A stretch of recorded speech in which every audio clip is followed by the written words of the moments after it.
करने से पहले मैं आपको कुछ बातें बताना चाहती हूँ कि इसमें जो अगर हम CVS स्टार्ट करने जा रहे हैं तो हमें उसमें सबसे पहले पता क्या होना चाहिए। सबसे पहले अगर CVS स्टार्ट करने जा रहे हैं तो हार्ट से रिलेटेड हमें रिसेप्टर्स का पता होगा तो हम कुछ करेंगे ना, ठीक है। सबसे पहले क्या चीज़ ज़रूरी है वो ये है, सबसे ज़रूरी बात कि हमें पता होना चाहिए अगर हम हार्ट के साथ कंसल्ट कर रहे हैं, ठीक है, तो हार्ट के ऊपर जो जो रिसेप्टर्स हैं, जो जो जिस टाइप के रिसेप्टर्स हैं वहाँ पे मस्क्रीनिक है, आपके पैरासिम्पथेटिक, सिंपथेटिक, जो जो रिसेप्टर वहाँ पे लोकेटेड है उन्होंने अपने एक्शंस परफॉर्म करने हैं ना, उनकी बेसिस पे हार्ट रेट इंक्रीज़ होना है, कम होना है, ठीक है, और सिक्रीशन ज़्यादा होनी है किसी सब्सटेंस की, और वो सिक्रीशन जाके आपके आर्टरीज पे एक्ट कर सकती है, आर्टरीज की जो है वो कंस्ट्रिक्शन या डायलेशन करा सकती है और उनका टोटल पेरिफेरल रेजिस्टेंस कम या ज़्यादा कर सकती है, ठीक है। रिसेप्टर्स की लोकेशन पता होगी तो फिर हमें पता होगा ना किस साइट पे जाके हमने ब्लॉकेट देनी है, ठीक है। ड्रग्स हम तभी अप्लाई करेंगे जब हमें पता होगा कि किस साइट पे जाके ड्रग ने एक्ट करना है, ठीक है। इसीलिए रिसेप्टर डिस्ट्रीब्यूशन यहाँ पे मैं आपको कंप्लीट नहीं पढ़ाने वाली क्योंकि हमारी अभी हार्ट से हमने अपना सारा राब्ता रखना है। तो अभी हम हार्ट की बात कर रहे हैं तो हार्ट से रिलेटेड जितने हमारे पास यहाँ पे रिसेप्टर्स होंगे, रिसेप्टर डिस्ट्रीब्यूशन बेशक वो मस्क्रीनिक है बेशक वो एड्रेनर्जिक है, दोनों मैं आपको बताने वाली हूँ। अच्छा, सबसे पहले अगर हम स्टार्ट करने जा रहे हैं तो हम स्टार्ट करने जा रहे हैं अपनी मस्क्रीनिक रिसेप्टर डिस्ट्रीब्यूशन से। मस्क्रीनिक रिसेप्टर डिस्ट्रीब्यूशन में अगर हम हार्ट से कंसल्ट कर रहे हैं, हार्ट पढ़ाना चाह रहे हैं, हार्ट पढ़ना चाह रहे हैं, तो हार्ट में CVS में पहला टॉपिक हमारा एंटी हाइपरटेंसिव है, तो हमें पता होना चाहिए कि हार्ट के ऊपर पैरासिम्पथेटिक रिस्पांस जो प्रोड्यूस होता है। पैरासिम्पथेटिक रिस्पांस मैं आपको पहले बता चुकी, आप लोगों को पहले से इस चीज़ का आइडिया होगा कि पैरासिम्पथेटिक जो रिस्पांस होता है वो रेस्ट वाला होता है, ठीक है, बॉडी कूल काम कंडीशन में होती है, ठीक है। अब उस कंडीशन के अंदर कौन से रिसेप्टर्स होते हैं कि वो जो आपके हार्ट रेट वगैरह को डिक्रीज़ करवाते हैं, ठीक है। रेस्ट की कंडीशन में आपका जो हार्ट रेट होता है वो ये जो मस्क्रीनिक रिसेप्टर्स हैं, पैरासिम्पथेटिक रिस्पांस में इनका रेट जो है ना वो हार्ट का रेट वो लो होता है और कंडक्शन वेलोसिटी वगैरह भी कम होती है। अब वो क्यों होती है? क्योंकि आपके जो SA नोड और AV नोड, जस्ट मैं आपको बता रही हूँ कि SA नोड और AV नोड के ऊपर आपके मस्क्रीनिक रिसेप्टर्स जो होते हैं वो होते हैं M2, ठीक है, M2 रिसेप्टर्स होते हैं। और इन M2 रिसेप्टर्स ने क्या करना है, और जब इन्होंने इनकी स्टिमुलेशन होगी ना इन रिसेप्टर्स की आपके SA नोड और AV नोड दोनों पे, ठीक है, तो उसकी वजह से आपका जो हार्ट रेट होगा वो कम हो जाएगा। हार्ट रेट का कम होना या ज़्यादा होना उसको हम कहते हैं क्रोनोट्रॉपी, ठीक है। और अगर हार्ट रेट कम हो रहा है तो उसको हम कहते हैं नेगेटिव क्रोनोट्रॉपी, ठीक है। और अगर हार्ट रेट ज़्यादा होता है तो हम उसको कहते हैं पॉजिटिव क्रोनोट्रॉपी, ठीक है। इसमें M2 क्या काम कर रहा है, अगर ये रिसेप्टर्स मस्क्रीनिक रिसेप्टर्स एक्टिवेट होते हैं और मस्क्रीनिक रिसेप्टर्स की एक्टिवेशन के वजह से हार्ट रेट जो होता है वो कम हो रहा है आपका, और दूसरा आपका जो कंडक्शन वेलोसिटी है ना वो भी इसमें कम हो जाती है। ये M2 रिसेप्टर जो है ना आपके SA नोड और AV नोड पे, इनकी स्टिमुलेशन से दो काम होने हैं, एक हार्ट रेट कम हो जाना है और दूसरी बात आपका कंडक्शन वेलोसिटी भी कम हो जानी है। और कंडक्शन वेलोसिटी को के कम होने को हम नेगेटिव ड्रोमोट्रॉपी कह रहे हैं। जो कंडक्शन वेलोसिटी की बात आती है ना उसमें हमने जिक्र करना था ड्रोमोट्रॉपी का, अगर वो कम हो रही है तो नेगेटिव ड्रोमोट्रॉपी, अगर वो ज़्यादा हो रही है तो पॉजिटिव ड्रोमोट्रॉपी, वो चीज़ हमने यहाँ पे डिस्कस कर ली। अच्छा, यहाँ पे तीसरी बात जो डिस्कस करने वाली है कि ये जो मस्क्रीनिक रिसेप्टर्स हैं ये जस्ट आपके नोड्स के ऊपर ही क्यों है, आपके वो वेंट्रिकल्स को अफेक्ट नहीं कर रहे हैं। ये हमने यहाँ पे दो क्रोनोट्रॉपी की भी बात कर ली, ड्रोमोट्रॉपी की भी बात कर ली, लेकिन आइनोट्रॉपी की बात नहीं की। आइनोट्रॉपी क्या होता है, कॉन्ट्रैक्शन, ठीक है। आपके जो हार्ट के मसल्स होते हैं ना, वेंट्रिकल्स के मसल, परकिंजी फाइबर्स के मसल्स, एक्चुअली मस्क्रीनिक रिसेप्टर्स आपके वेंट्रिकल्स पे भी नहीं होते, ठीक है, वहाँ पे आपके एड्रेनर्जिक रिसेप्टर्स होने हैं, ठीक है, जिसमें β1 टाइप के आपके रिसेप्टर्स होते हैं जो आपकी आइनोट्रॉपी को अफेक्ट करते हैं, हार्ट की कंट्रैक्शंस को भी कम ज़्यादा करवा सकते हैं। लेकिन आपके मस्क्रीनिक रिसेप्टर्स जो होते हैं ना वो आपके हार्ट के मस्कुलेचर पे नहीं होते। हार्ट का मस्कुलेचर कौन सा है, ये AV नोड SA नोड तो है ना आपकी नोडल सिस्टम का हिस्सा है, लेकिन आपके जो बेसिक हार्ट का मस्कुलेचर है जिसमें आपके वेंट्रिकल्स आते हैं, परकिंजी फाइबर्स आते हैं, उनके अंदर मस्क्रीनिक रिसेप्टर्स होते ही नहीं हैं, ठीक है।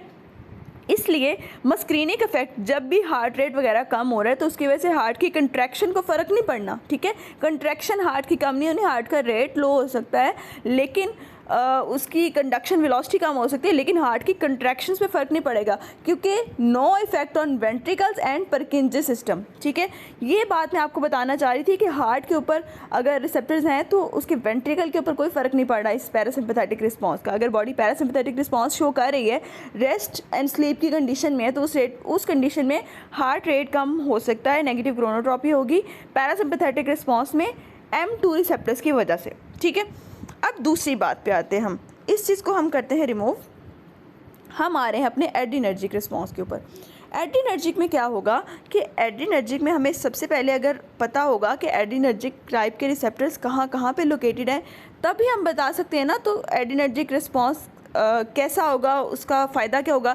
ये जो आपको नोट्स नज़र आ रहे हैं, ये चीज़ें मैंने बना के अपनी बुक पे पेस्ट की हुई थी, और ये आप भी ये काम कर सकते हैं, ऐसे ही नोट्स वगैरह बना के अपनी बुक पे पेस्ट कर सकते हैं। और जो है ना, अपनी डिफरेंट बुक से कंसल्ट करने की बजाय एक ही अपनी बुक बनाएं। अगर नोट्स भी बना रहे हैं तो डिफरेंट बुक से कंसल्ट करके, कि कोई आपकी चीज़ मिस ना हो जाए। मैं आपको इसीलिए बताया कि मैं 3 सोर्सेज यूज़ करती हूँ। मेरे यहाँ पे आपको जो नोट्स नज़र आ रहे हैं ना, ये आपको पूरा जो चार्ट नज़र आ रहा है, ये मैंने कंसल्ट किया हुआ है आपकी कप्लान से। ठीक है, आगे आपको क्लासिफिकेशंस मिलेंगी। क्लासिफिकेशन वो कैटजंग से भी कंसल्ट की हुई है मैंने, लिपिनकॉट से भी कंसल्ट की हुई है। उसके बाद आपको जो डिस्क्रिप्शन मिलेगी ना, वो डिस्क्रिप्शन मैंने कैटजंग से और लिपिनकॉट से, दोनों का कॉम्बो मैंने चूज़ किया है। ठीक है, अभी मैं आपको एड्रीनर्जिक डिस्ट्रीब्यूशन बताने जा रही हूँ। उसमें हार्ट के से रिलेटेड कौन कौन से हैं, CVS के अंदर किस किस का रोल आना है। ठीक है, अच्छा होता क्या है कि जब बंदे का ब्लड प्रेशर कम होता है तो उसको ज़्यादा करने में जो रिस्पॉन्सेज इन्वॉल्व होते हैं वो आपके 2 टाइप के रिस्पॉन्सेज होते हैं। ठीक है, एक तो आपको बैरोरिसेप्टर रिफ्लेक्स मैकेनिज्म होता है। ठीक है, जो डिटेक्ट करता है कि ब्लड प्रेशर कम हो रहा है या ज़्यादा हो रहा है, तो उसको उसके ऊपर कौन सा रिस्पॉन्स एक्ट कराना है। अगर बॉडी का BP किसी बंदे का ज़्यादा हो रहा है तो उसने पैरासिम्पैथेटिक रिस्पॉन्स को एक्टिव करा देना है, और अगर कम हो रहा है तो उसने सिंपैथेटिक रिस्पॉन्स को एक्टिवेट करा देना है। ये होता है आपका बैरोरिसेप्टर मैकेनिज्म। दूसरा होता है आपका renin angiotensin mechanism. Renin angiotensin mechanism के अंदर आपका किडनी भी इन्वॉल्व होता है। ठीक है, इसीलिए यहाँ पे अब रिसेप्टर डिस्ट्रीब्यूशन, ये सारी बात बताने का मकसद ये है कि रिसेप्टर डिस्ट्रीब्यूशन में हमने सिर्फ हार्ट के बारे में उसकी रिसेप्टर डिस्ट्रीब्यूशन नहीं पढ़नी, हमने किडनी के ऊपर भी पढ़नी है। ठीक है, ये आपके β1 रिसेप्टर जो है, β1 रिसेप्टर मैंने आप आगे सिंबल्स बनाए हुए हैं हार्ट के और किडनी की। ठीक है, उसमें मैंने अभी भी दिखाया हुआ है, ये देखो, अब मैं दोबारा बनाने लगी हूँ। ये देखो, यहाँ पे ये चीज़ हमने डिस्कस करनी है। यहाँ पे जो β1 के आगे मैंने हार्ट और किडनी बनाया हुआ है, तो इसका मतलब यही है कि ये रिसेप्टर β1 आपके हार्ट पे भी होते हैं और किडनी पे भी होते हैं। और ये जो हार्ट और किडनी पे कौन कौन सी जगह पे होते हैं, ये हम देखने वाले हैं। मैंने आपको बताया था मस्क्रीनिक M2 रिसेप्टर जस्ट आपके नोडल सेल्स पे थे, लेकिन ये आपके मसल्स पे भी हैं, मस्कुलेचर पे भी हैं, एट्रिया और वेंट्रिकल के मसल्स के ऊपर भी हैं, हिस परकंजी सिस्टम पे भी हैं, और आपके नोडल सिस्टम पे भी हैं। दोनों टाइप के जो है ना मसल्स के ऊपर आपके रिसेप्टर्स होते हैं β1। अच्छा, अब β1 जो है ना, ये इन्होंने क्या करना है, एड्रीनर्जिक रिस्पॉन्स प्रोड्यूस करना है। एड्रीनर्जिक मतलब फाइट और फ्लाइट रिस्पॉन्स, ये सिंपैथेटिक रिस्पॉन्स को शो करते हैं। ठीक है, ये सिंपैथेटिक रिस्पॉन्स के जो अगर सिंपैथेटिक रिस्पॉन्स आता है ना, तो उसके रिएक्शन में जो हमारा जो इफ़ेक्ट्स प्रोड्यूस होंगे, ये उसको रिप्रेजेंट करने वाले हैं। ठीक है, अच्छा, अगर सिंपैथेटिक रिस्पॉन्स होता है तो सिंपैथेटिक रिस्पॉन्स में आपको पता है कि सिंपैथेटिक रिस्पॉन्स में आपके हार्ट रेट वगैरह इंक्रीज़ होना चाहिए ना। अब देखो, सिंपैथेटिक रिस्पॉन्स में क्या हुआ कि कोई स्ट्रेस हुआ है आपको, या कोई आपके सामने एक शेर आ गया है, ठीक है, आपको भागना है फ़ौरन से, तो क्या होता है कि फ़ौरन से आपका हार्ट रेट ज़्यादा नहीं हो जाता, हार्ट रेट भी ज़्यादा हो जाता है, जिसकी वजह से हम इसको कहते हैं कि इसमें पॉजिटिव क्रोनोट्रॉपी होती है, अगर β1 सेल आपके β1 रिसेप्टर आपके एक्टिवेट होते हैं। दूसरी बात ये कि आपकी कंडक्शन वेलोसिटी ज़्यादा हो जाती है। कंडक्शन वेलोसिटी ज़्यादा होने का मतलब ये कि उसकी पॉजिटिव ड्रोमोट्रॉपी, ये वही बात होगी जो मैंने पीछे मस्क्रीनिंग में बताई। मस्क्रीनिंग में सारा कुछ नेगेटिव था, इसमें पॉजिटिव है। लेकिन तीसरी बात, हमने आइनोट्रॉपी का जिक्र नहीं पढ़ा मस्क्रीनिक में, क्योंकि मस्क्रीनिक के अंदर आपके AV मसल्स के ऊपर मस्क्रीनिक रिसेप्टर्स नहीं होते, इसलिए यहाँ पे होते हैं। और ये in the condition of fight और फ्लाइट सिंपैथेटिक रिस्पॉन्स में ये क्या करते हैं कि आपका फोर्स ऑफ कंट्रैक्शन को भी ज़्यादा कर देते हैं, आइनोट्रॉपी को भी बढ़ा देते हैं, पॉजिटिव आइनोट्रॉपी करते हैं, ठीक है। उसके बाद मैं आपको बताने जा रही हूँ परकिंजी सिस्टम का। परकिंजी सिस्टम के ऊपर भी इसके रिसेप्टर्स होते हैं। तो in the condition of sympathetic stimulation है तो इस परकिंजी सिस्टम पे क्या इफेक्ट होगा, उसकी ऑटोमेटिसिटी और कंडक्शन वेलोसिटी ज़्यादा हो जाएगी, ठीक है।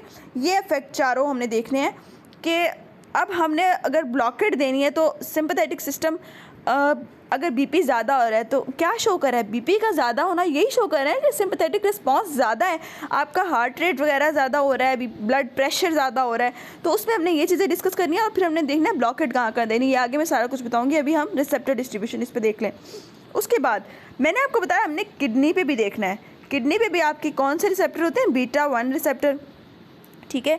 वो क्या करते हैं, रेनिन के रिलीज को इंक्रीज कर देते हैं इन कंडीशन ऑफ सिंपैथेटिक, ठीक है। सिंपैथेटिक रिस्पांस के रिएक्शन में क्या करते हैं, रेनिन के रिलीज को इंक्रीज करवा देते हैं।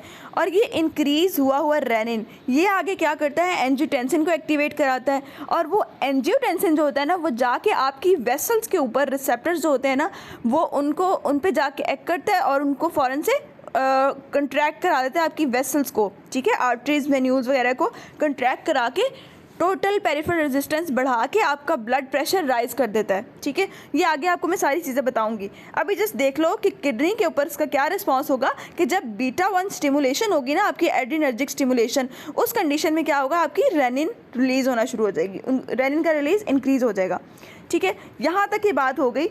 उसके बाद हम जिक्र करने वाले हैं नेक्स्ट अपनी चीज़ का कि जब हम CVS को डिस्कस कर रहे हैं उसमें हमने अपनी आर्ट्रियोल्स और वेन्यूल्स का रिस्पांस भी हमें बताना चाहिए।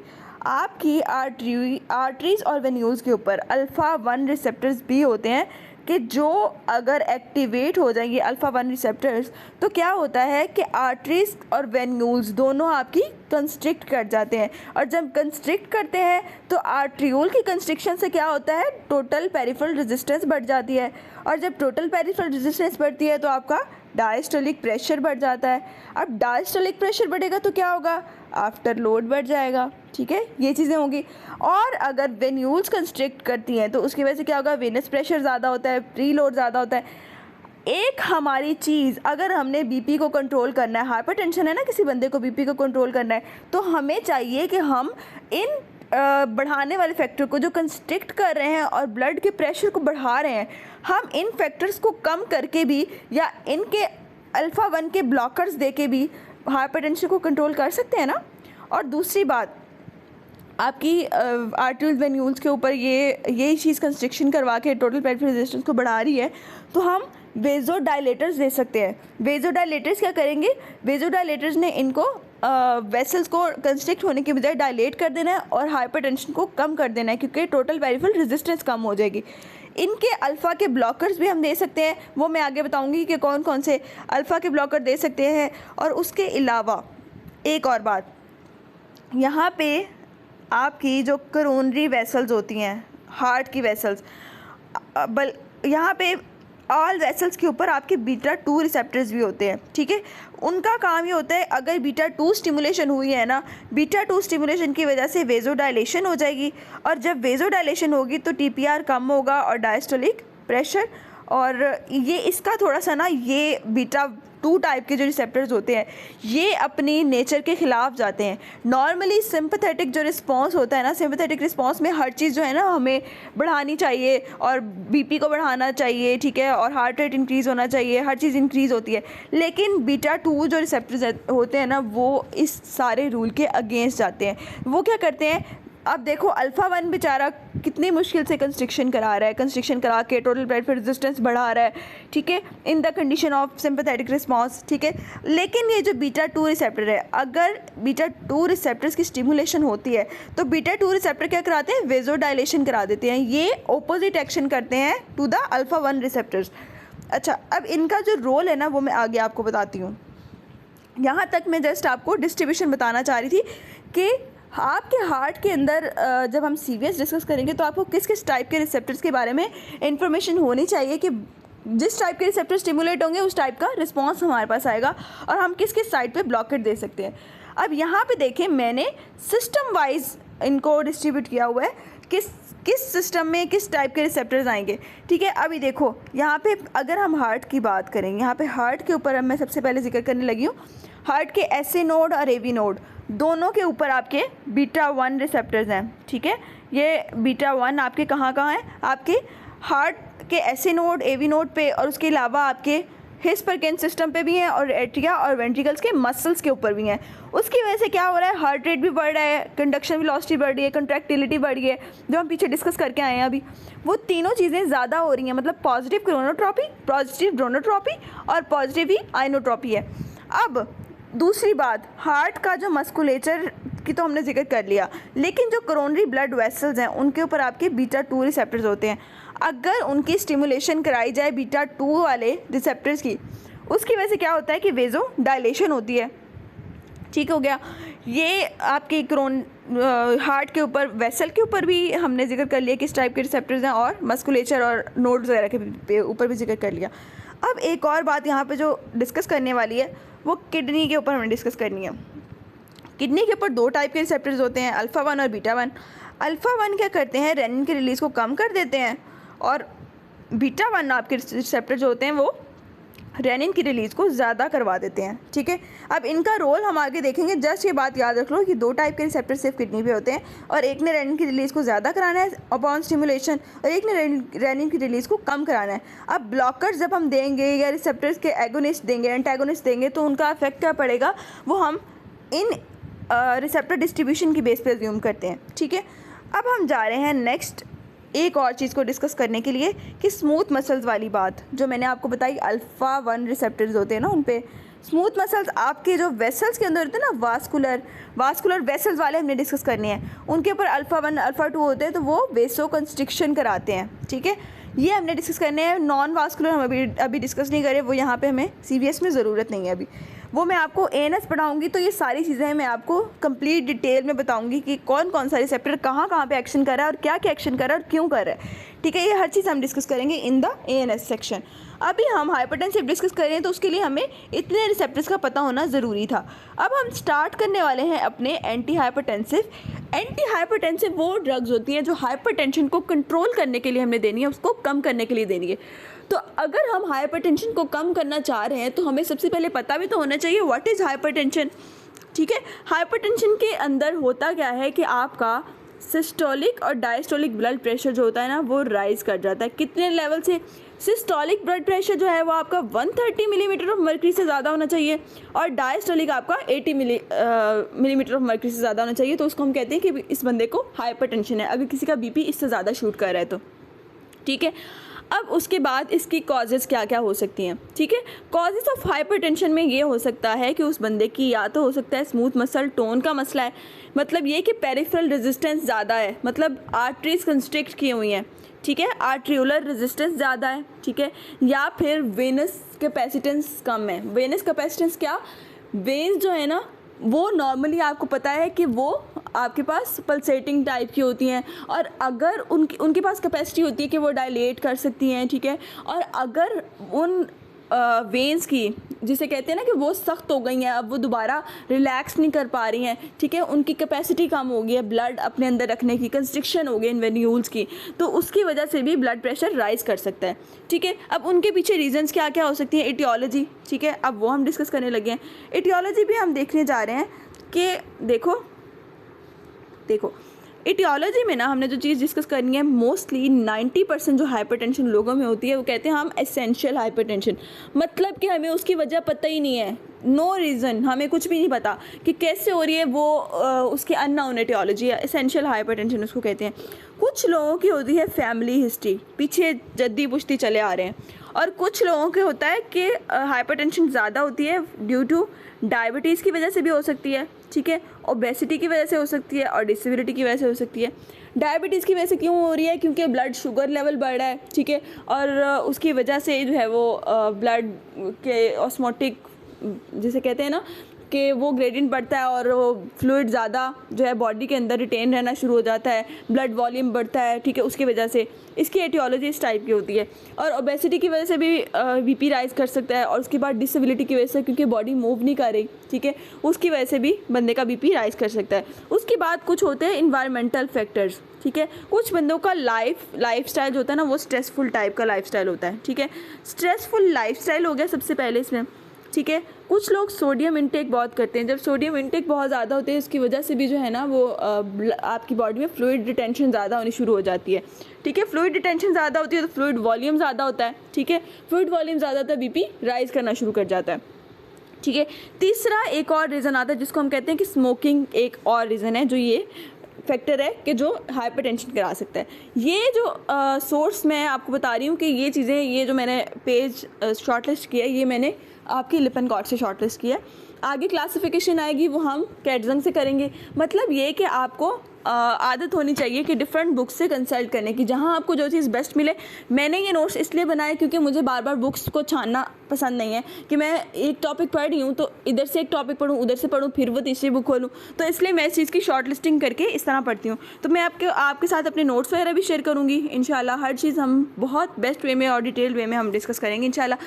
अच्छा, अब देखो यहाँ पे मैं आपको एक मैकेनिज्म बताने वाली हूँ कि बीपी को कंट्रोल करने के लिए हमारी बॉडी कैसे रिस्पॉन्ड करती है, ठीक है। 2 टाइप के मैकेनिज्म होते हैं जिसकी वजह से बॉडी हमारे बीपी को कंट्रोल करने के लिए रिस्पॉन्ड करती है। सबसे पहला मैकेनिज्म होता है जिसको हम कहते हैं बैरोरिसेप्टर रिफ्लेक्स मैकेनिज्म, ठीक है। दूसरा मैकेनिज्म होता है रेनिन एंजियोटेंसिन एल्डोस्टेरोन मैकेनिज्म, ठीक है। दोनों को अब हम बारी बारी डिस्कस करेंगे।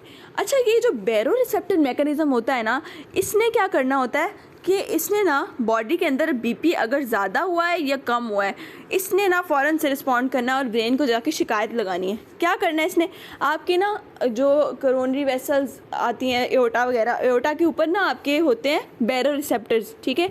और अगर कोई कंडीशन ऐसी आई है, देखो फॉर एग्ज़ाम्पल अगर किसी बंदे का बीपी लो हो रहा है, ठीक है, उस कंडीशन में क्या करना है। मैं आपको लो बीपी की एग्जांपल इसलिए देके बता रही हूँ कि हमें पता चल सके कि कौन कौन से फैक्टर इन्वॉल्व हैं, मुलव्वस हैं आपके बीपी को बढ़ाने में, ठीक है। ये 3 फैक्टर हो गए, ये एंजियोटेंसिन वाला हो गया, ये हो गया। मतलब अभी हम इस चीज़ को लो ब्लड प्रेशर से हाई की तरफ इसलिए जा रहे हैं ताकि हमें पता चल जाए हम ब्लॉकेट कहाँ कहाँ दे के ब्लड प्रेशर को कंट्रोल कर सकते हैं। अच्छा, हुआ क्या है, किसी बंदे का हुआ है बीपी लो, ठीक है। बीपी लो हुआ है ना, तो आप वो कम हुआ ब्लड प्रेशर में भी वो फ्लूइड वॉल्यूम कम हुआ है उसकी वजह से हो गया है, या वास्कुलर डायलिटेशन हो गई है उसकी वजह से भी हो सकता है, ठीक है। या कोई भी रीज़न होगी, किसी बंदे का बीपी लो है तो क्या हुआ कि वो जब वो वाला ब्लड मूव करेगा आपके एओर्टा में से, तो वहाँ पे आपके रिसेप्टर्स पड़े हुए हैं। वो बैरोरिसेप्टर सोचते हैं कि ब्लड का वॉल्यूम है लो, इसका मतलब ये है कि ब्लड प्रेशर लो है। ब्लड प्रेशर लो है तो इसका मतलब ये है कि बॉडी पैरासिम्पैथेटिक रिस्पॉन्स में जा रही है, तो बॉडी का बीपी इसलिए लो हो रहा है। तो हम ऐसा करते हैं कि ब्रेन को कहते हैं कि तुम सिंपैथेटिक एक्टिवेट कर दो, ठीक है। अब होता क्या है कि जब लो होता है ना बीपी, तो बैरोरिसेप्टर अपना रिस्पांस कैसे देता है, सिंपैथेटिक एक्टिविटी को एक्टिव करा के और पैरासिम्पैथेटिक एक्टिविटी को कम करा के, कि बॉडी नॉर्मल पे आए, उसका प्रेशर नॉर्मल पे आए। अब उसको ये काम कराने के लिए जो आपने सिंपैथेटिक को कम ज़्यादा कराना और पैरासिम्पैथेटिक को कम कराना, ये काम करना है आपकी बैरोरिसेप्टर ने। कैसे करना है, ब्रेन को जाके सिग्नल देने हैं और ब्रेन को कहना है कि आपके एपिनेफ्रीन, नॉरएपिनेफ्रीन जो आपके होते हैं ना सिंपैथेटिक सिस्टम के न्यूरोट्रांसमीटर्स, वो रिलीज़ करना शुरू कर दो, ताकि फ़ौरन से वो जाके अपने रिसेप्टर्स पे जाके एक्ट करें और उन रिसेप्टर्स को एक्टिवेट कर दें, ताकि ब्लड हार्ट का जो है वो हार्ट की एक्टिविटी इंक्रीज़ हो और वो चीज़ें इंक्रीज़ हों कि जो ब्लड के लेवल को नॉर्मल पे लाएँ।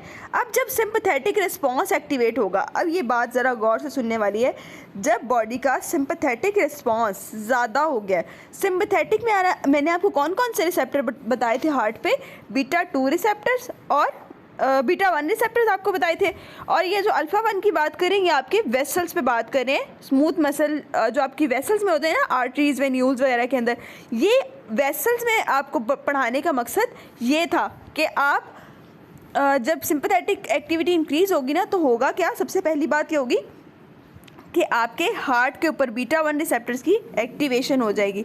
बीटा 1 रिसेप्टर क्या कर रहे थे, आपके हार्ट के रेट को बढ़ा रहे थे, पॉजिटिव क्रोनोट्रॉपी, हार्ट रेट भी बढ़ा रहे थे, हार्ट की कॉन्ट्रैक्शन बढ़ाना शुरू कर देंगे ताकि जो पंपिंग बहुत ज़्यादा हो, हार्ट का रेट बढ़ जाए और उसकी वजह से जो ब्लड का प्रेशर है ना वो थोड़ा नॉर्मलाइज लेवल पे आ जाए।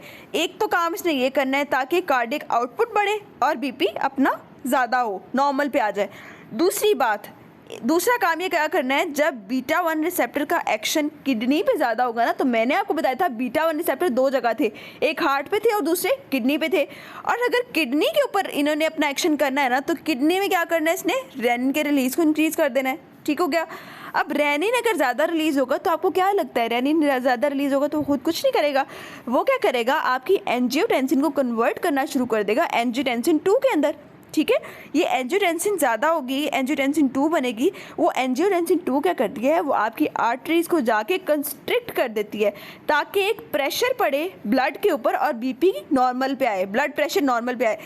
पेरिफेरल रेजिस्टेंस ज़्यादा कर देती है और पेरिफेरल रेजिस्टेंस ज़्यादा होगी तो आपका बीपी ऑटोमेटिकली ज़्यादा हो जाएगा। ठीक हो गया, ये दूसरी बात हो गई। अब हमारे हैं तीसरी बात पे। तीसरी बात में क्या होना है, सिंपैथेटिक एक्टिविटी अगर ज़्यादा होगी तो क्या आपको क्या लगता है कि वो आर्टरीज वेसल्स को अफेक्ट नहीं करेगी।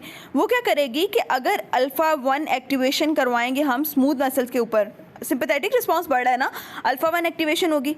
अल्फ़ा 1 एक्टिवेशन होगी ना तो उसकी वजह से आपकी जो वेसल्स है ना वो कंस्ट्रिक्ट करना शुरू करेंगी ताकि एक प्रेशर पड़े और बीपी नॉर्मल पे आए।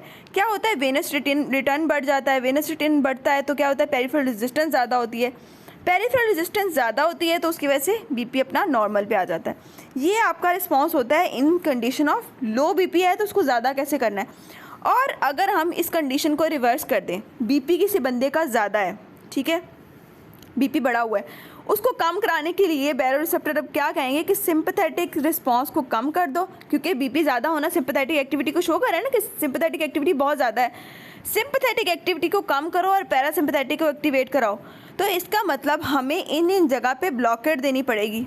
ठीक है, इन जगह पे हम ब्लॉकेट दे के बीपी को कम कर सकते हैं। हम बीटा 1 रिसेप्टर्स को ब्लॉक करके हम मस्करीनिक टाइप के जो रिसेप्टर्स थे वो रेस्टिंग कंडीशन के साथ एसोसिएटेड थे ना, उन्होंने कम करना था रेट को।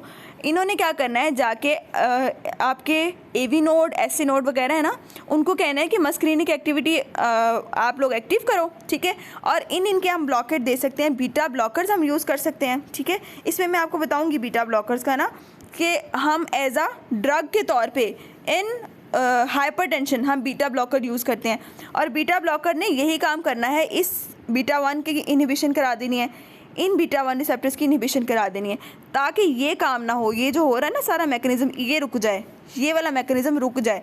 ठीक है, और बीपी नॉर्मल पे आ सके। ठीक है, ये कंडीशन डिस्कस कर ली। अच्छा, अगर बीपी कम हो रहा है तो ये तो हमने जिक्र कर लिया बैरोरिसेप्टर ने कैसे रिस्पॉन्स करना है। ठीक है, अब एक कंडीशन है रेनिन एंजियोटेंसिन एल्डोस्टेरोन सिस्टम। ये सिस्टम क्या करता है, ये वाला जो सिस्टम है ना ये सारा आपका किडनी से रिलेटेड है, इसीलिए मैंने आपको किडनी के ऊपर भी रिसेप्टर्स पढ़ाए कि किडनी के ऊपर आपको पता होना चाहिए किस किस टाइप के रिसेप्टर हैं, उन्होंने क्या क्या किस चीज़ की रिलेट को इंक्रीज़ करना है। अब अगर बॉडी का बीपी है लो, ठीक है, तो क्या होता है कि बीपी लो है तो मतलब ब्लड वॉल्यूम ही कम है। ठीक है, कम बीपी है तो आपके किडनी की तरफ रीनल ब्लड फ्लो भी कम जाएगा। ठीक है, रीनल ब्लड फ्लो कम होगा ना तो किडनी के पास जब कम ब्लड जा रहा है तो क्या होगा कि रेनिन का रिलीज़ उतना ही ज़्यादा हो जाता है उसके रिस्पॉन्स में। ठीक है, वो रेनिन ज़्यादा रिलीज़ होती है, रेनिन बेचारी परेशान हो जाती है कि ब्लड जो किडनी की तरफ आ रहा है वो क्यों लो आ रहा है। रेनिन को पड़ती है टेंशन, वो जाके क्या करती है, वो एंजियोटेंसिन को कहती है कि तुम एंजियोटेंसिन फ़ौरन से एंजियोटेंसिन 2 में कन्वर्ट हो। मसला है ऊपर कहीं कि बीपी लो है, बीपी लो है, मुझे कम ब्लड मिल रहा है, किसी तरह कंस्ट्रिक्शन करा के मेरी तरफ जो ब्लड है ना उसका फ्लो नॉर्मल करो। अब ये जो एंजियोटेंसिन 2 एक्टिवेट होता है ना, ये क्या करता है, एल्डोस्टेरोन को ज़्यादा कराता है। ठीक है, एल्डोस्टेरोन का काम ये होता है, इसने जो यूरिन में एक्सक्रीशन होती है ना आपकी वाटर की और सोडियम की, वो उसको कम कर देता है, बढ़ा देता है।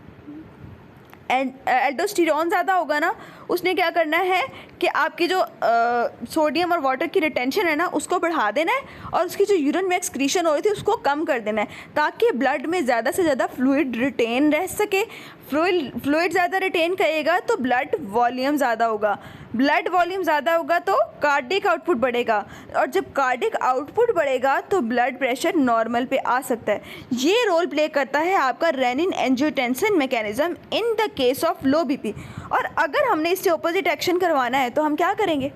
अगर बॉडी का बीपी बढ़ा हुआ है तो किडनी की तरफ बहुत ज़्यादा ब्लड जा रहा है, तो उस कंडीशन में क्या होगा कि ये जो रेनिन की इनहिबिशन है, रेनिन का ज़्यादा होना है और ये जो एंजियोटेंसिन का रिस्पॉन्स है, अगर ये वेज़ोकंस्ट्रिक्शन कराने शुरू कर दें तो बीपी तो और मज़ीद बढ़ जाएगा। हमने एक स्ट्रेटजी ये अप्लाई करनी है कि इस रेनिन को इनहिबिट कर देना है, ठीक है। रेनिन के इनहिबिटर दे दो, या फिर रेनिन की जो कन्वर्जन होती है ना, रेनिन जो क्या काम करता है, एंजियोटेंसिन को एंजियोटेंसिन 2 में कन्वर्ट करता है, ठीक है। अब उसने जो एक्टिवेशन करानी है उसको, उस प्रोसेस को इनहिबिट कर दो, ठीक है। या फिर एंजियोटेंसिन जिस एंजाइम की वजह से कन्वर्ट होता है एंजियोटेंसिन 1 से 2 में, एंजियोटेंसिन ना पहले होता है एंजियोटेंसिनोजिन होता है, एंजियोटेंसिनोजिन से एंजियोटेंसिन 1 बनता है। 1 से जब 2 बनना होता है ना, एक एंजाइम क्या एक्ट करता है, उसको हम कहते हैं एंजियोटेंसिन कन्वर्टिंग एंजाइम, ठीक है। एंजियोटेंसिन कन्वर्टिंग एंजाइम है ना, जो उसने ये काम करना है ना, एंजियोटेंसिन 2 बनानी है, और एंजियोटेंसिन 2 जाके आपकी वेज़ोकंस्ट्रिक्शन को बढ़ा रही है, ठीक है। और अगर हम इस एंजाइम को ही इनहिबिट कर दें तो बीपी कंट्रोल हो सकता है कि नहीं हो सकता? हो सकता है ना। तो हम ये स्ट्रेटजी भी अप्लाई कर सकते हैं कि हम एस इनहिबिटर्स यूज़ करके इनहिबिट कर सकते हैं। या फिर अगर हमने इस एंजियोटेंसिन वाले मैकेनिज़्म को रोकना है तो हम एक और स्ट्रेटजी भी अप्लाई कर सकते हैं कि हम एंजियोटेंसिन 2 को बनने से नहीं रोक सके, वो बन चुका है, ठीक है। हम क्या करते हैं, उन्होंने जहाँ पे जाके एक्शन करना है ना, उसके रिसेप्टर्स को ब्लॉक कर देते हैं, ठीक है। वो होते हैं हमारे पास एंजियोटेंसिन रिसेप्टर ब्लॉकर्स, ठीक है, ARBs कहते हैं उसको हम। तो हम ARBs भी तो यूज़ कर सकते हैं बीपी को कंट्रोल करने के लिए, ठीक है। ये हम स्ट्रेटजीज अप्लाई करते हैं in case of your kidney के ज़रिए जो हमने रेगुलेशन करनी है, ब्लड प्रेशर को कंट्रोल करना है ना, तो हम किस किस टाइप के ब्लॉकर्स दे सकते हैं, किस किस तरह हम बीपी को कंट्रोल कर सकते हैं। हमें मैकेनिज़्म पता होंगे तो करेंगे ना। बीपी बढ़ किन वजह से रहा है, यही आपके फैक्टर्स हैं। बीटा 1 हो गया, ये अल्फ़ा 1, बीटा 1, ठीक है, और ये आपका रेनिन, ये सारे मेन कल्प्रिट्स हैं जिनकी वजह से बीपी बढ़ता है, ठीक है। आपकी बॉडी में सिंपैथेटिक रिस्पॉन्स जब एक्टिवेट होता है। अब ट्रीटमेंट स्ट्रेटजी जो होती है ना, वो हम कम्बिनेशन देते हैं। कम्बिनेशन क्या, एक ड्रग ऐसी होनी चाहिए जो इस सिस्टम को ब्लॉक करे, इस सिस्टम में सिंपैथेटिक रिस्पॉन्स को रोके। एक ड्रग ऐसी होनी चाहिए जो इस वाले मैकेनिज़्म को ख़त्म करे, कम करे, ठीक है। दोनों का कम्बिनेशन होनी चाहिए, क्योंकि अगर हम सिंपैथेटिक सिस्टम का ब्लॉकर दे देते हैं, फॉर एग्ज़ाम्पल, ठीक है, बीपी भी अब देखना है, एक बात मैं बताने जा रही हूँ, अगर किसी बंदे का बीपी ज़्यादा है तो हम उसको सिंपैथेटिक सिस्टम का ब्लॉकर दे देते हैं, तो क्या होता है कि ये वाला मैकेनिज़्म तो रुक जाता है, ठीक है, ये नहीं हो रहा। लेकिन होता क्या है कि इसकी वजह से जो किडनी को ब्लड जाना होता है ना, वो कम हो जाता है, ठीक है। सिंपैथेटिक सिस्टम ब्लॉक हो गया ना, तो उस कंडीशन में ये आपका जो रेनिन एंजियोटेंसिन सिस्टम है ना, ये एग्जाजरेट कर जाता है, ठीक है। अगर इसको ब्लॉक ना किया तो इसने बहुत ज़्यादा वेज़ोकंस्ट्रिक्शन वगैरह करा के ना, इसने जो है वो रिफ्लेक्स अपना रिस्पांस प्रोड्यूस करा देना है, और वो मज़ीद कॉम्प्लिकेटेड रिस्पांस प्रोड्यूस करा सकता है। इसीलिए हम क्या करते हैं, दोनों सिस्टम को ब्लॉक करने की ड्रग्स देते हैं। सिर्फ हम सिंपैथेटिक को ब्लॉक नहीं कर सकते और सिर्फ हम एल्डोस्टेरोन को भी नहीं कर सकते। इन केस हम किसी बंदे को बीपी ज़्यादा है, हम क्या करते हैं, उसका रेनिन एंजियोटेंसिन सिस्टम को कंट्रोल करने के लिए रेनिन इनहिबिटर दे देते हैं, या एस इनहिबिटर दे देते हैं सिर्फ ओनली, ठीक है। या फिर हम उसको, तीसरी चीज़ क्या होती है, हमारा ARBs दे देते हैं, ठीक है, क्या उसका बीपी कम हो जाए। अब बीपी तो इसकी वजह से हो गया कम, लेकिन ARBs वगैरह देने की वजह से ये जो सोडियम रिटेंशन वगैरह हो रही थी वो नहीं हो पाएगी, ठीक है।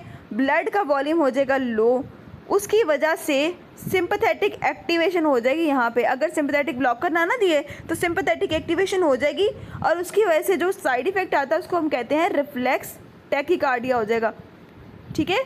अब नॉर्मल किस्म की सिंपैथेटिक स्टिमुलेशन होनी शुरू हो जाएगी, और क्या होगा कि रिफ्लेक्स टैकीकार्डिया हो जाएगा उस बंदे को। ये सारी एक्सप्लेनेशन मैं आपको ANS में दूंगी कि इन एंजाइम्स, ये जो रिसेप्टर्स हैं, इनके अगेंस्ट जब हम एक्शन करते हैं, अब इस चीज़ को हम बढ़ा देंगे तो क्या होगा कि फ्लूइड की रिटेंशन कम हो जाएगी, फ्लूइड ज़्यादा से ज़्यादा यूरिन में एक्सक्रीट होना शुरू हो जाएगा। जब हमने ब्लड को बीपी को कम करने के लिए हमने ये इस सिस्टम को ब्लॉक किया है, तो क्या होगा कि रिटेंशन वगैरह नहीं हो सकेगी, और क्या होगा कि बैरोरिसेप्टर को ये लगेगा कि मेरा फ्लूइड वॉल्यूम कम हो रहा है और मुझे सिंपैथेटिक रिस्पॉन्स प्रोड्यूस करना चाहिए।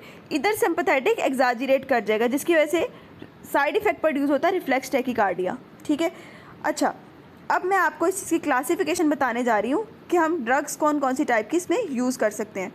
ठीक है, उनकी एक्सप्लेनेशन देन हम करेंगे। देखें, अब हम स्टार्ट करने जा रहे हैं नेक्स्ट अपनी क्लासिफिकेशन से। ये क्लासिफिकेशन जो मैं ले रही हूँ ये मैं आपकी कैटजंग से ले रही हूँ। ठीक है, इसका सोर्स कैटजंग है। उसके बाद सबसे पहले हम बताने जा रहे हैं कि किसी बंदे को जो अगर हाइपरटेंशन होगी तो उसको हमने कंट्रोल कैसे करना है। सबसे पहले मैंने आपको बताया कि सिंपैथेटिक सिस्टम के ब्लॉकर्स देते हैं हम। सिंपैथेटिक सिस्टम के ब्लॉकर्स में क्या क्या चीज़ आती है, तो अब सबसे पहले मेरी बात गौर से सुनना, देन जो है ना कंक्लूजन पे जाना। होता क्या है कि बैरोरिसेप्टर जब फ़ौरन से रिस्पॉन्ड करते हैं, बैरोरिसेप्टर किसी बंदे का बीपी ज़्यादा हुआ है तो बैरोरिसेप्टर ने जाके ब्रेन को सिग्नल देना है ना, ब्रेन को सिग्नल देना है, तो ब्रेन से स्टिमुलेशन आती है गैंग्लिया के पास, और गैंग्लिया के बाद जो न्यूरॉन होता है, न्यूरॉन के एंड पे न्यूरोट्रांसमीटर रिलीज़ होते हैं। ठीक है, अब वो जो न्यूरोट्रांसमीटर्स होते हैं वो फिर आगे जाके अपने रिसेप्टर्स पे एक्ट करके देन हाइपरटेंशन वगैरह करा रहे हैं। ठीक है, ये सारा मैकेनिज्म हो रहा है। जब सिंपैथेटिक सिस्टम एक्टिवेट हुआ है ना, फॉर एग्जांपल सिंपैथेटिक सिस्टम किसी बंदे में एक्टिवेट हुआ है, तो सिंपैथेटिक सिस्टम एक्टिवेट होने से ना क्या होता है कि आपका एपिनेफ्रीन वगैरह क्या कहते हैं, एपिनेफ्रीन, नॉरएपिनेफ्रीन, वो क्या करते हैं कि वो रिलीज़ होने यहाँ पे। ठीक है, एपिनेफ्रीन, नॉरएपिनेफ्रीन वगैरह यहाँ पे रिलीज़ होने हैं ना, तो होता क्या है कि सबसे पहले ब्रेन से सिग्नल आया। ठीक है, ये ब्रेन से सिग्नल आया, इसको हम कह रहे हैं कि CNS आउटफ्लो है, यहाँ से हुआ CNS outflow of sympathetic nervous system. उसके बाद यहाँ पे गैंग्लिया के पास आया, गैंग्लिया से आगे उसने अपना मैसेज पास ऑन किया सिंपैथेटिक स्टिमुलेशन का टू नर्व टर्मिनल। अब नर्व टर्मिनल पे जब आया तो यहाँ पे आपके न्यूरोट्रांसमीटर रिलीज़ हुए जो कि आपके थे नॉरएपिनेफ्रीन या एपिनेफ्रीन जो भी थे। अब ये जो नॉरएपिनेफ्रीन वगैरह रिलीज़ हुए ना, इन्होंने जाके रिसेप्टर्स पे एक्ट करना। रिसेप्टर कौन से आपके, एड्रीनर्जिक रिसेप्टर। एड्रीनर्जिक रिसेप्टर कौन कौन से, अल्फ़ा 1, अल्फ़ा 2, बीटा 1, बीटा 2, उनके ऊपर जाके उन रिसेप्टर पे जाके अपना रिस्पॉन्स करना है। अब अगर हमने सिंपैथेटिक सिस्टम के ब्लॉकर्स देने हैं, सिंपैथेटोप्लेजिक्स इनको हम कहते हैं। ठीक है, तो तब क्या होगा, तब होगा ये कि हम सबसे पहले एक काम ये कर सकते हैं कि CNS के आउटफ्लो को ही ब्लॉक कर दें। किन किन साइड पे हम ब्लॉक कर दे सकते हैं वो देखना, या तो हम CNS से जो सिंपैथेटिक रिस्पांस प्रोड्यूस हो रहा है उसी को ब्लॉक कर दें, ताकि ना रहे बांस ना बजे बांसुरी, स्टार्टिंग से ही जड़ से उखाड़ दो चीज़ को, ना सिंपैथेटिक रिस्पांस CNS से आएगा ना आगे ये वाला काम होगा। ठीक है, क्योंकि हमने BP को कंट्रोल करना है। दूसरी बात, अगर हम यहाँ पे नहीं रोक सके तो हम गैंग्लिया पे तो रोक सकते हैं ना, यहाँ पे इस साइट पे ब्लॉकेट दे दें। ठीक है, गैंग्लिया पे अगर हम ब्लॉक कर देंगे तो इसकी वजह से और भी बहुत सारे मसले हो सकते हैं, इसलिए हम गैंग्लियन ब्लॉकर को प्रेफर नहीं करते क्योंकि इसकी साइड इफ़ेक्ट्स बहुत ज़्यादा होते हैं। वो भी मैं आपको ANS में पढ़ाऊँगी। उसके बाद तीसरी बात, नर्व टर्मिनल जहाँ पे रिलीज़ हो रहा है न्यूरोट्रांसमीटर का, उस लेवल पे ब्लॉकर दे सकते हैं। तीसरी चौथी बात, अगर तीनों चीज़ें हमारे हाथ से निकल चुकी हैं, हम क्या कर सकते हैं, अल्फ़ा और बीटा के ब्लॉकर दे सकते हैं रिसेप्टर्स को ब्लॉक करने के लिए, ताकि ये रिसेप्टर्स ब्लॉक हो जाएं। ठीक हो गया, ये तो कहानी होगी सिंपैथोप्लेजिक्स की, कि सिंपैथोप्लेजिक्स जो है सिंपैथेटिक सिस्टम के ब्लॉकर्स किस किस साइड पे एक्शन कर सकते हैं। ठीक है, यहाँ पे हमने सिंपैथेटिक सिस्टम को ब्लॉक करने की बात कर ली। दूसरी बात मैंने आपको बताया था, आपकी आर्टरीज़ और वेन्यूल्स के अंदर अगर उनकी सिंपैथेटिक स्टिमुलेशन हो जाए, उनके अंदर अल्फ़ा 1 रिसेप्टर्स मौजूद हैं। ठीक है, अगर उनकी एक्टिवेशन हो जाए तो उनकी हो जाती है वेजोकंस्ट्रिक्शन, उसकी वजह से भी BP बढ़ सकता है। तो उसको कंट्रोल करने के लिए हम क्या करते हैं, वेजोडाइलेटर्स दे सकते हैं उस चीज़ को कम करने के लिए। अब वेजोडाइलेटर 3 टाइप्स के हैं, ओल्ड वेजोडाइलेटर हैं, पारेंट्रल, ठीक है, तीसरे आपकी कैल्शियम चैनल ब्लॉकर्स। ये तीनों के हम डिटेल पढ़ेंगे। ओल्ड वेजोडाइलेटर आपका हाइड्रोलाजीन होता है, दूसरा जो होता है कैल्शियम चैनल ब्लॉकर, उसमें आपकी 3 क्लासेस आती हैं, वो भी मैं आपको पढ़ाऊँगी। तीसरी बात, आपकी पारेंट्रल वेजोडाइलेटर में आपके आती है नाइट्रोप्रोसाइड आता है। ठीक हो गया। अब ये तो हमने जिक्र कर लिया कि आर्टरीज़ के लेवल पे हम इसको कैसे कंट्रोल कर सकते हैं। अगर आर्टरीज़ की कंस्ट्रिक्शन बढ़ी हुई है तो हम उसको कैसे कम करा सकते हैं, उनकी वेजो डायलेशन करके, ताकि ब्लड का प्रेशर कम हो सके। तीसरी बात हम करने जा रहे हैं उसमें होता ये है कि हम किडनी के लेवल पे एंजियोटेंसिन मैकेनिज्म को कैसे रोक सकते हैं। उसमें हम एंजियोटेंसिन एंटागोनिस्ट दे के, एंजियोटेंसिन एंटागोनिस्ट में मैंने 2 बातें आपको बताई हैं। या तो हम ACE इनहिबिटर दे सकते हैं ताकि हमारे पास एंजियोटेंसिन कन्वर्ट ही ना हो इनटू एंजियोटेंसिन 2, जो जाके आपकी ब्लॉकेड करे, जो जाके आपकी जो है वो आर्टरीज़ को कंस्ट्रिक्ट करवाए और आपकी बीपी को बढ़ाए। ये मेन कल्प्रिट था ना एंजियोटेंसिन 2, हम उसकी फॉर्मेशन को इनहिबिट कर दें। दूसरी बात ये, अगर वो बेचारा एंजियोटेंसिन बन ही गया है तो हम उसके रिसेप्टर्स को जाके ब्लॉक कर दें ताकि वो एक्शन ही ना कर सके और बीपी को बढ़ा ही ना सके। ठीक हो गया, ये कल्प्रिट भी हमने रोक दिया। तीसरा काम हम क्या कर सकते हैं, किडनी के लेवल पे हम रेनिन की रिलीज़ को ही इनहिबिट कर देते हैं रेनिन इनहिबिटर देके। ठीक है, ये बात होगी। और एक टाइप के हम और भी अपनी तरफ से स्ट्रेटजी अप्लाई कर सकते हैं, वो होती है डाईयूरेटिक्स की। डाईयूरेटिक्स ऐसे सब्सटेंसेस होते हैं जो यूरिन के अंदर आपके सोडियम और वाटर की एक्सक्रीशन को ज़्यादा करा सकते हैं। ठीक है, ताकि ब्लड का वॉल्यूम कम हो सके, डिक्रीज ब्लड वॉल्यूम हो सके। कब डिक्रीज ब्लड वॉल्यूम होगा, जब हम वाटर और सोडियम दोनों की जो एक्सक्रीशन है ना उसको हम ज़्यादा करा देंगे तो ब्लड का वॉल्यूम कम हो जाएगा, तो बीपी कम हो सकता है इससे। ठीक है, डाईयूरेटिक्स अप्लाई कर सकते हैं। ये हमारी हो गई क्लासिफिकेशन, हम किस किस टाइप की ड्रग्स को अप्लाई कर सकते हैं। अब हमें नहीं पता कि किस किस, अब हमने इनके क्लासिफिकेशन में नाम तो पढ़ लिए, अब इसकी डिस्क्रिप्शन नहीं पता हमें कि डायूरेटिक्स में कौन कौन सी ड्रग्स आती हैं, वेजोडाइलेटर्स में कौन कौन से आती हैं, कैल्शियम चैनल ब्लॉकर में कौन कौन सी ड्रग्स आती हैं, वो हमने रट्टे लगाने पड़ने हैं हमें। ACE इनहिबिटर कौन कौन सी ड्रग्स हैं, ठीक है, ARBs कौन कौन सी, हमें क्लासेस का तो पता चल गया, क्लासेस हमें पता है, लेकिन क्लासेस के अंदर ड्रग्स जो आती हैं उनका भी नहीं पता। वो मैं आगे आपको क्लासिफिकेशन दिखाती हूँ कि किस किस क्लास में कौन कौन सी ड्रग आती हैं। ठीक है, अब यहाँ पे ना नीचे जो मैंने डिस्क्रिप्शन दी हुई है ये भी मैंने आपकी कैटजंग से ली हुई है, एक शॉर्ट लिस्टिंग है। अच्छा, अब इसमें क्या करना है, सिम्पैथोप्लेजिक्स का हमारा करवाने का मकसद क्या है, सिंपैथेटिक सिस्टम के होल मैकेनिज्म को ब्लॉकेड करने के लिए हम क्या एक्सपेक्ट कर रहे हैं हार्ट से कि क्या क्या काम हो। ठीक है, सबसे पहला काम ये होता है कि वेनस 5 चीज़ों को कम कराना है हमने। सबसे पहले वेनस टोन कम हो जाए, हार्ट का रेट कम हो जाए, कंट्रैक्शन वेलोसिटी, कंट्रैक्शन फोर्स कम हो जाए हार्ट पे, कार्डिक आउटपुट कम हो जाए, पेरिफेरल रेजिस्टेंस कम हो जाए। हम सिंपैथेटिक ब्लॉकेड करवाने के बाद हम यही एक्सपेक्ट करें कि ये चीज़ें कम हो जाए।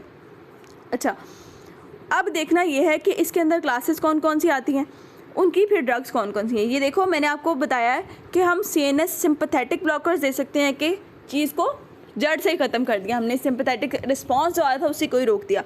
दूसरी बात, हमने गैंग्लिया के साइड पे ब्लॉक कर दी, गैंग्लियन ब्लॉक कर दिए। तीसरी बात, हमने उसकी न्यूरोट्रांसमीटर को रिलीज़ को रोक दिया, हमने नर्व टर्मिनल के ब्लॉकर दे दिए। चौथी बात, रिसेप्टर्स के ब्लॉकर, रिसेप्टर के ब्लॉकर कौन से, अल्फ़ा के ब्लॉकर दे दिए, अल्फ़ा 1 के, ठीक है, बीटा ब्लॉकर्स दे दिए, या फिर अल्फ़ा बीटा ब्लॉकर्स कंबाइन वाले दे दिए। ठीक है, ये सारी टाइप की ड्रग्स है जो हम सिंपैथेटिक ब्लॉकेड के लिए दे सकते हैं कि सिंपैथेटिक रिस्पॉन्स रुक जाए और बीपी नॉर्मल पे आ जाए। अच्छा, अब देखना ये है कि देखो इसमें ड्रग्स कौन कौन सी आ रही हैं। ये जो CNS आउटफ्लो के ब्लॉकर्स हैं ना, इसके अंदर हमारे पास 2 ड्रग्स आती हैं, क्लोनिडीन और मिथाइल डोपा। इसकी डिस्क्रिप्शन आपको लिपिनकॉट में एज सच खास नहीं मिलेगी। ये मैंने ना 2 जगह से ली हुई है, कपलान से भी इसकी डिस्क्रिप्शन ली हुई है और लिपिनकॉट से भी थोड़ी सी ली हुई है। ये मैं आपको मेरे अपने ही नोट्स में है ये सारी इसकी डिस्क्रिप्शन, वो मैं आपको दिखा दूँगी।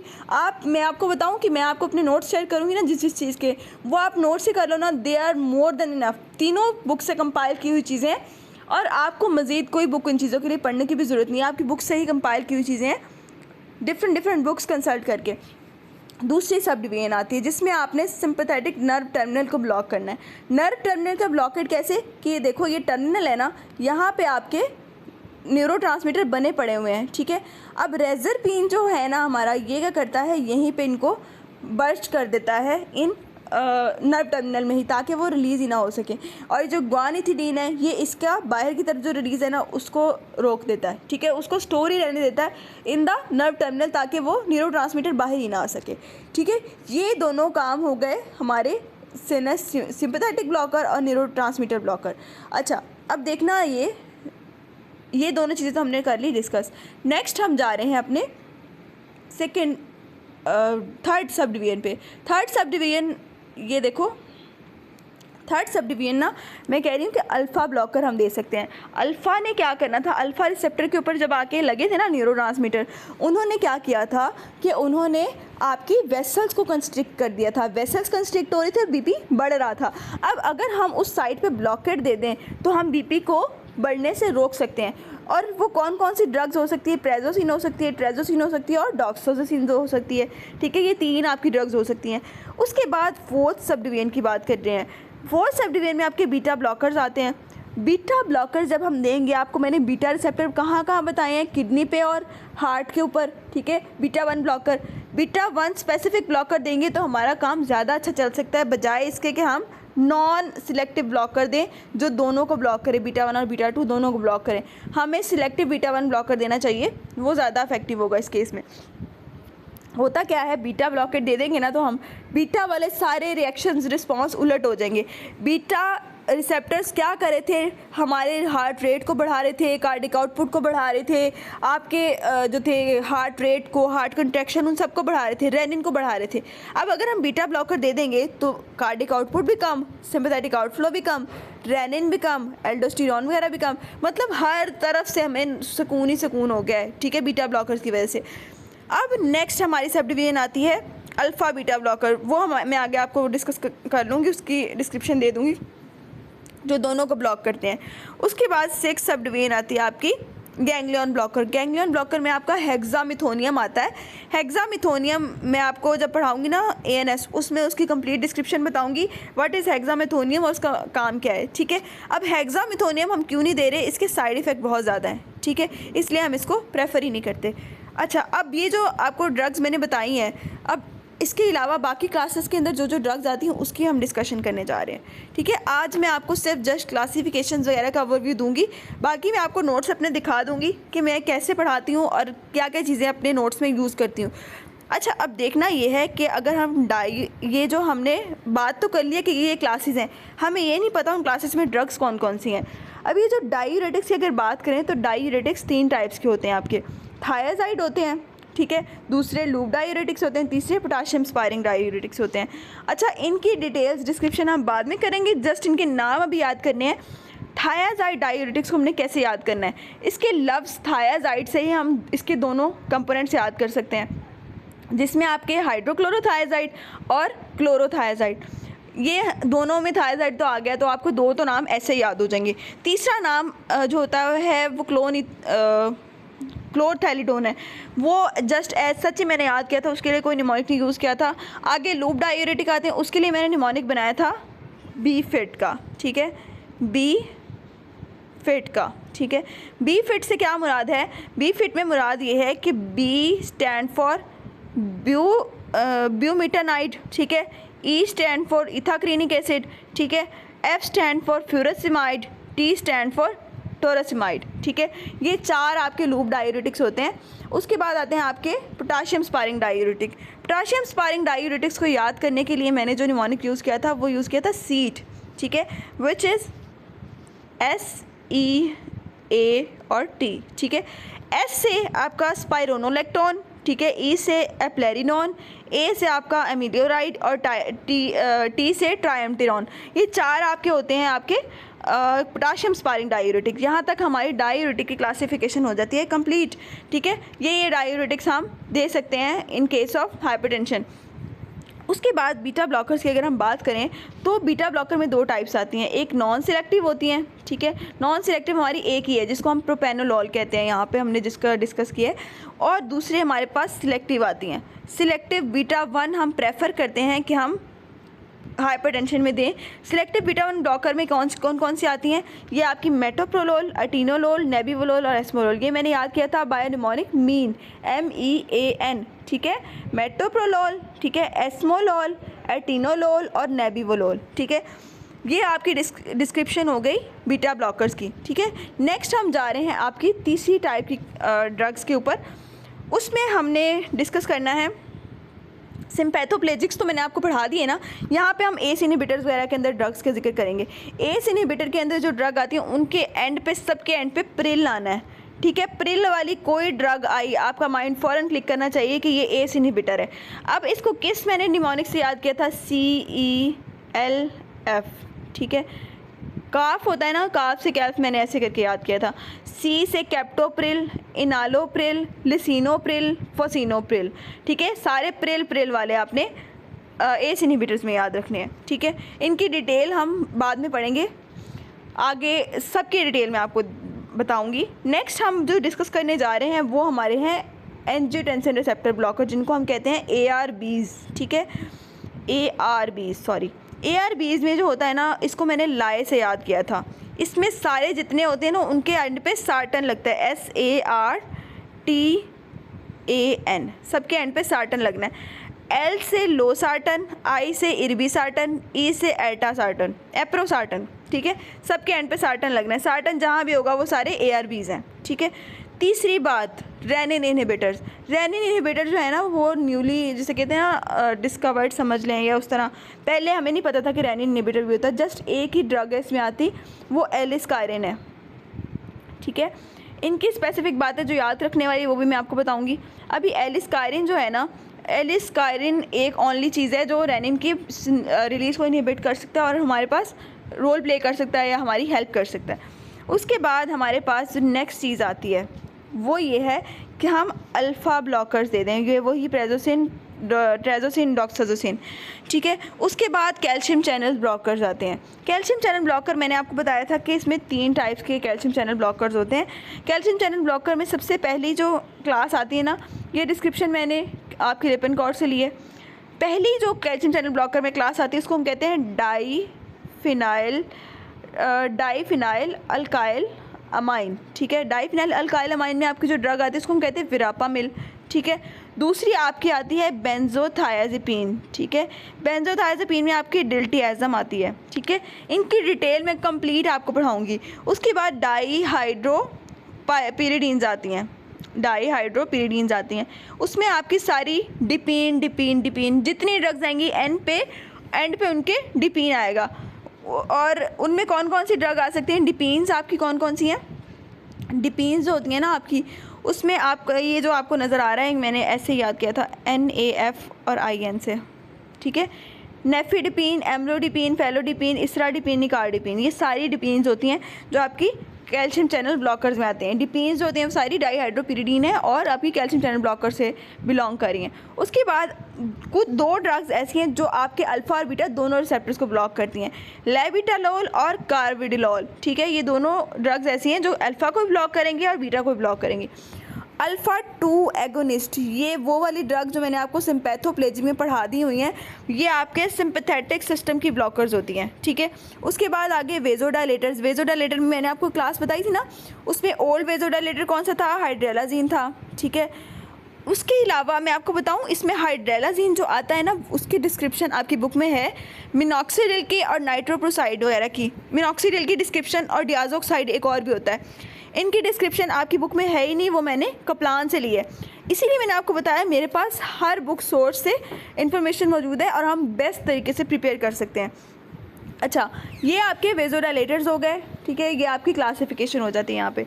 अच्छा, उसके बाद हमें पता होना चाहिए कि अगर हम ये ड्रग्स दे रहे हैं तो इनको देने की स्ट्रेटजी क्या होती है। हमारे पास ड्रग स्ट्रेटजी, हमारे पास मकसद क्या है, इसको हमने TPR को कम करना है, हम टोटल पेरिफेरल रेजिस्टेंस कम करना चाह रहे हैं, हम कार्डिक आउटपुट कम करना चाह रहे हैं, हम ब्लड वॉल्यूम को ज़्यादा कम करवाना चाह रहे हैं और कम BP करवाना चाह रहे हैं, जिसकी वजह से हीमोस्टेटिक रेगुलेशन हो सके, ठीक है।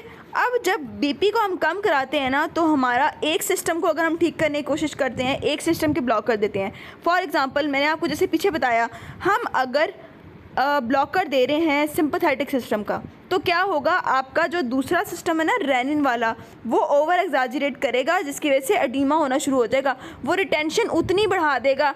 अगर हम सिंपैथेटिक ब्लॉकर दे रहे हैं तो क्या होगा कि जो रेनिन वाला रिस्पॉन्स है वो एग्जैजरेट कर जाएगा और एडीमा हो जाएगा। और अगर हम सिर्फ़ और सिर्फ रेनिन वाले सिस्टम को ब्लॉक करने की कोशिश कर रहे हैं, ठीक है, इस सिस्टम को ब्लॉक करने की कोशिश कर रहे हैं, तो क्या होगा, सिंपैथेटिक वाला ओवर एग्जैजरेट कर जाएगा, जिसकी वजह से रिफ्लेक्स टैकीकार्डिया हो सकता है। इनकी कंप्लीट रीज़न मैं आपको उसमें मैंने आपको बताया ना ANS में आती है, वो मैं आपको तब पढ़ाऊँगी। ठीक है। अभी ये जो है ना आपके रिफ्लेक्स टैकीकार्डिया और एडीमा, इन दोनों चीज़ों को कंट्रोल करने के लिए हम कम्बिनेशन ऑफ ड्रग यूज़ करते हैं। मतलब एक ड्रग ऐसी होनी चाहिए जो सिंपैथेटिक सिस्टम को कंट्रोल करे, दूसरी होनी चाहिए जो रेनिन एंजियोटेंसिन सिस्टम वाले को कंट्रोल करे, इसलिए कम्बिनेशन ऑफ ड्रग बेस्ट रहता है हमारे पास।